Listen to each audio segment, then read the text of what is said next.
भारत माता के बोलो भारत माता के அனைத்து காவி சொந்தங்களுக்கும் மேடையில் இருக்கின்ற தலைவர்களுக்கும் நேரத்தின் அருமை கருதி என்னுடைய உரையை துவங்குகிறேன். நான் இந்த 27 ஆண்டுகளுக்கு முன்பு இந்த இடத்துல பின்னாடி தான் ஸ்டேஜ் போட்டிருந்தாங்க. நம்முடைய மாநில மாவட்ட நிர்வாகிகள் இங்கே எல்லாருமே அத்வானிஜி அவங்கள வரவேற்கிறதுக்கு ஏர்போர்ட்டுக்கு போயிட்டாங்க. நம்முடன் KS நடராஜன்ஜி அவங்களும் செங்கை வாசுஜி அவங்க தான் ஸ்டேஜில் இருந்தாங்க. நான் அவங்க கூட இருந்தேன். வடக்கு சைடிலிருந்து வரக்கூடிய வண்டிகள்லாம் இந்த முதல் பார்க்கிங்கில் முதல் கட்டில் பார்க் பண்ணணும்னு சொல்லி நம்ம இன்ஸ்ட்ரக்ஷன் சொல்லியிருந்தோம். அப்போ நான் போய் வடக்கு பகுதியிலிருந்து நான் நரசிம்மநாயக்கம்பாளையம் வடக்கு சைடில் இருக்கிறனால அந்த சைடிலிருந்து வந்தவங்கெல்லாம் இங்கே தான் பார்க் பண்ணணும்னு சொல்லிட்டு அந்த டேனிங் முதல் கட்டில் முதல் பில்டிங்கு நல்லா இருக்குது, ரெண்டாவது பில்டிங் கட்டிகிட்டு இருக்காங்க. அதில் சாரமெல்லாம் போட்டிருக்காங்க. அதுக்கு பக்கத்தால் ஆப்போசிட்டில் எல்லா வண்டிகளையும் வாகனங்களும் நாங்கள் வந்த வாகனங்கள்லாம் பார்க்கிங் பண்ணிவிட்டு ஒரு 50 மீட்டர் அதாவது அப்படி எல் பெண்டில் திரும்பி இருக்கிறோம். திரும்பின ஒரு 50 மீட்டர் திரும்பின உடனே முதல் குண்டானது அந்த இடத்துல தான் வெடித்தது. அந்த இடத்துல அந்த சாரம் இருந்ததினால் நமது குறைந்த எண்ணிக்கையில் அந்த இடத்துல நம்ம இறந்துருக்கோம்.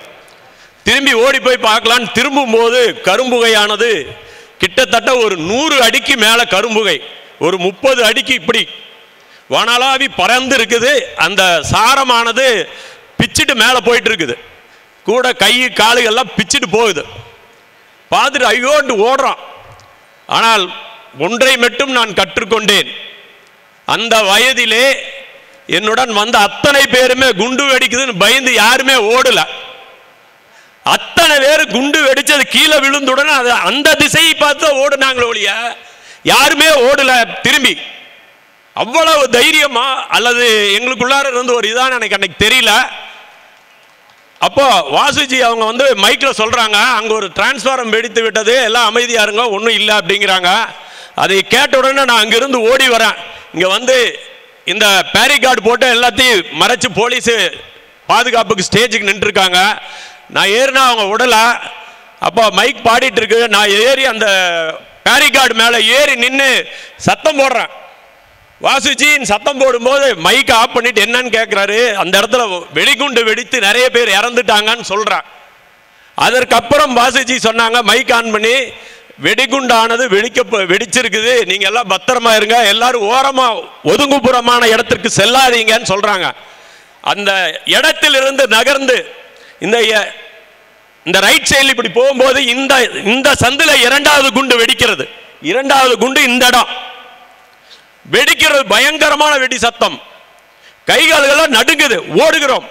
ஓடுற அந்த குண்டு வெடிச்சு கீழே விடுந்துற ஓடுனா பல வண்டிகள் அங்கே நிறுத்தி வச்சுட்டு எல்லாரும் அன்னைக்கு எல்லாத்துக்கும் லீவு, எல்லாரும் போயிருங்கன்ட்டாங்க. பல வண்டிகள்லாம் நிறுத்தி வச்சிருந்தாங்க. அந்த வண்டி மேலே வாகனங்கள் இல்லை, வண்டி மேலே ஒருத்தரை எடுத்து வச்சு நேராக இங்கே ஒரு ஹாஸ்பிட்டல் இருக்கும். அப்போ இந்த அளவுக்கு அது பெரிய ஹாஸ்பிட்டல் இல்லை, சின்ன ஹாஸ்பிட்டல் தான். நாங்கள் போகிற அந்த ஹாஸ்பிட்டலை மூடிட்டாங்க, விட மாட்டேங்கிறாங்க. உள்ள அந்த வண்டியில் வச்சு உள்ள அடிக்கிறோம். அந்த தள்ளு வண்டியில் வச்சு அந்த ஆஸ்பத்திரியோட கதவை அடிச்சோன்னா அவங்க உடஞ்சிருங்க விடுங்க அப்படின்னு சொல்லி அந்த நர்ஸுக்கு சொல்கிறாங்க. உள்ளே கொண்டு போய் கையெடுத்து கும்பிட்டு அழுகிறேன் நான் அவங்ககிட்ட, தயவு செஞ்சு முதலுதவி செய்யுங்கம்மா, வேற ஒன்றும் பண்ண வேண்டாம், நீங்கள் முதலுதவி மட்டும் செய்யுங்க, அந்த பிளட்டு போகாமல் பார்த்துக்கோங்க அப்படிங்கிறோம். அப்படின்னு சொல்லிட்டு இங்கிருந்து எல்லாரும் ஓடுகிறோம். இப்படி போறாங்க. எல்லாரும் போகும்போது எதுக்கால ஒரு பல வண்டியில குண்டுகள் நிரப்பி ஒரு தீவிரவாதி அதை தள்ளி கொண்டு வருகிறான். அதை பார்த்துட்டாங்க நம்ம ஆட்கள். யாரோ ஒருத்தர் பார்த்துட்டு ஒரு தீவிரவாதின்னு சொல்லி சத்தம் போட்டு அவரை பிடிக்கலான் பல வண்டிக்கிட்டே யாரும் போகாம அவனை துரத்துற அவன் ஓடுகிறான். ஓடிட்டான். ஓடனு பின்னாடி நாம எல்லாரும் சேர்ந்து இங்க வருகிறோம். இந்த இடத்துக்கு சொல்றோம் பல வண்டியில இருக்கு குண்டு இருக்குன்னு சொல்றோம். இங்க ஒரு பாம் ஸ்குவாட், ஸ்டேஜுக்கு பின்னாடி இருக்கிற பாம் ஸ்குவாட்ல ஒரு 2 பேர் அவங்க சஃபாரி போட்டு கருப்பு கலர் சஃபாரி போட்டு அந்த இதை எடுத்துட்டு போறாங்க. போய் அந்த வண்டியை செக் பண்ணும்போது அதில் குண்டு இருக்குது. உடனே எல்லாத்தையும் போக சொல்றாங்க. போக சொல்லும்போது நான் என்ன பண்றேன், இந்த இடத்துல இருந்து நேராக இந்த கட்டில் என்னோட வந்திருந்த நண்பர்களுடைய கார் இருக்குதான்னு பார்க்கறதுக்காக போனவன் திரும்பி வர்றேன். நானும் நரசிம்மநாயக்கன் பாளையத்தில் இருந்த தாமோதரன் அப்படிங்கிறவங்க 2 பேரும் இதில் போய் திரும்பி வர்றோம். வரும்போது இந்த இடத்துல இந்த மூலையில் இந்த கட்டுக்கு பக்கத்தால பிஎட் காரானது நிற்கிறது. நான் உண்மையாவே நான் வணங்குகின்ற மருதமலை முருகப்பெருமான் தான் என்னை காப்பாற்றிருக்கிறார். அந்த காரோட ஒட்டி ஒட்டி நின்று அந்த கண்ணாடிக்கு பின்னாடி நின்று முன்னாடி 2 சீட் இருக்கு, பின்னாடி எதுவுமே இல்லைன்னு சொல்லி அந்த காரில் இப்படி உகஞ்சு பார்க்குற உள்ள ஒயர் தான் போயிட்டு இருக்குது. அந்த பாம் ஸ்குவாட் 6 பேர் இருந்தாங்க, 2 பேர் அங்கே போயிருக்காங்க. 4 பேர்த்து கூட்டிட்டு வந்து நானும் அவரு காமிக்கிறோம், இதுல பாம் இருக்குங்க பாருங்கிறான். ஆனால் எங்களுக்கு அந்த பயமே தெரியவில்லை. ஆனால் இன்றும் இந்த பிப்ரவரி 13, 14 2 இரவும் எனக்கு தூங்காத இரவு தான். வெடித்திருந்தால் என்னோட முடியும் கூட கண்டுபிடித்திருக்க முடியாது. அதுபோக இந்த ஏரியாவே இருந்திருக்காது. அப்படி ஒரு வெடிகுண்டுகள் அந்த இதில் நிரப்பப்பட்டிருந்தது. அதற்கு அடுத்தது பாம் ஸ்குவாட் சொல்றாங்க, இந்தாங்க கயிறு தர்றோம், இதை சுத்தி நீங்க கட்டுங்கிறாங்க. கட்டிட்டு இருக்கோம். அந்த பாம் ஸ்குவாட் இங்க இருந்து போனவங்க பாத்தீங்கன்னா ஆர்எஸ் புரத்தில் முதல்ல நிறைய மரம் இருந்திருக்கு, பழைய ஆளுகளுக்கெல்லாம் தெரியும். அந்த கயிறு எடுத்துட்டு போய் இந்த மரக்கிளையில ஒவ்வொரு கிளையா போட்டு கொண்டு போய் 100 அடிக்கு அந்தெல்லாம் இருக்கிற அந்த பழ வண்டிக்கு போட்டு அந்த கேஆர்எஸ் பேக்கரின்னு இருக்கும், இப்போ இருக்கும். அந்த பேக்கரிக்கு முன்னாடி எல்லாத்தையும் அந்த சைடு இந்த சைடு எல்லாம் துரத்தி ஆளுகளை எல்லாம் துரத்திட்டு ஒரு கொக்கியை போட்டு அந்த இதுல எடுக்கிறாங்க, மேல தூக்குறாங்க. இதுல மேல தூக்கி இப்படி தூக்கி கீழே போட்ட உடனே அந்த பாமானது வெடிக்குது. கண்ணார அந்த ரோடு முழுவதும் வெடித்து சிதறுகிறது. அதற்கு பின்னதான் எல்லாத்தையும் துரத்திட்டு அந்த கார் குண்டு சேஃபா இருக்கட்டும் பார்த்தாங்க.